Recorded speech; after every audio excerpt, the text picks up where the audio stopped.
I've been living in the same house since I moved to Utah, 20 years ago. It's the house that I raised my kids in. It was the house that I lived in with my husband.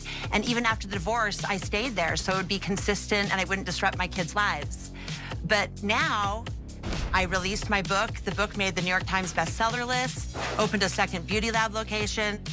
It has been a transformative year for me. I want to venture out. I want to be brave. I want to, start a new life. So I bought a new house.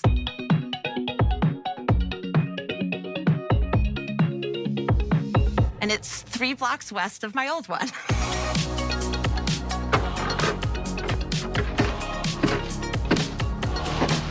I mean, are you seriously doing the shoveling? They didn't plow the path. Hi. Hi. Here, stay here. Hold this. Hold this for support. Okay. You can help me shovel the path. This sounds like a lot of fun, let me tell you. I don't shovel snow. I mean, most of us hire snow removal services, at least up in Park City. I actually enjoy an ice pick, and this is not that different.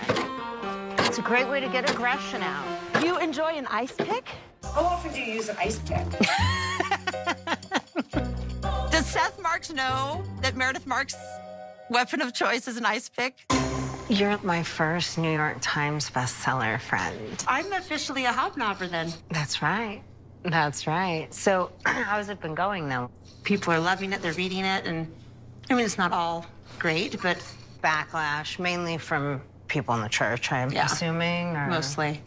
I didn't write a book called Bad Mormon and put my face on it without anticipating fallout. But in addition to that, I've been under scrutiny because I've been friends with someone who went to prison. How you doing?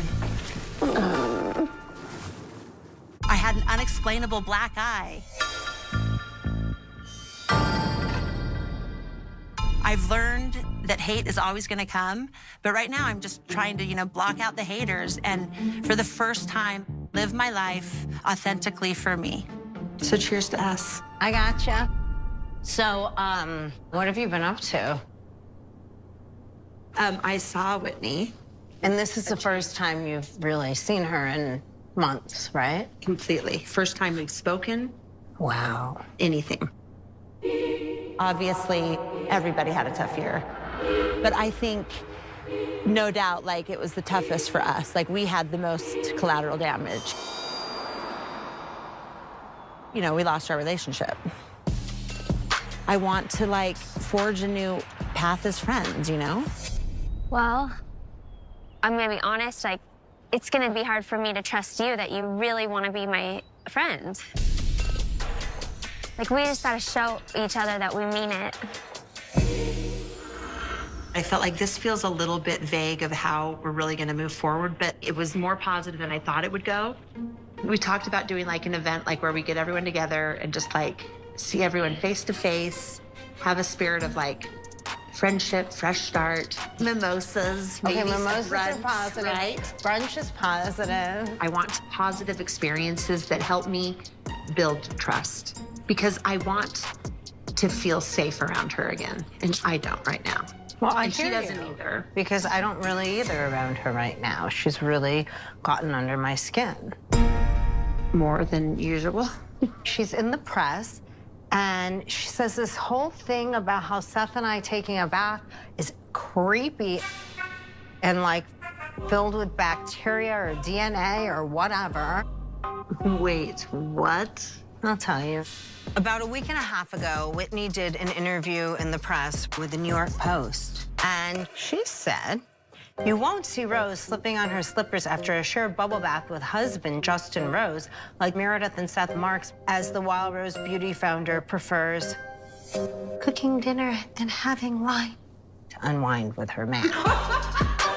And then she says, "It creeps me out to get in a bubble bath with someone else. To me, a bath is for me." Citing an article she once read about how much DNA is in a bathtub. How much DNA do you think is in her hot tub? My bathtub is cleaned by my housekeeper every day.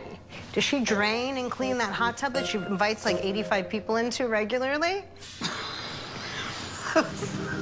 It's like saying I'm dirty and creepy.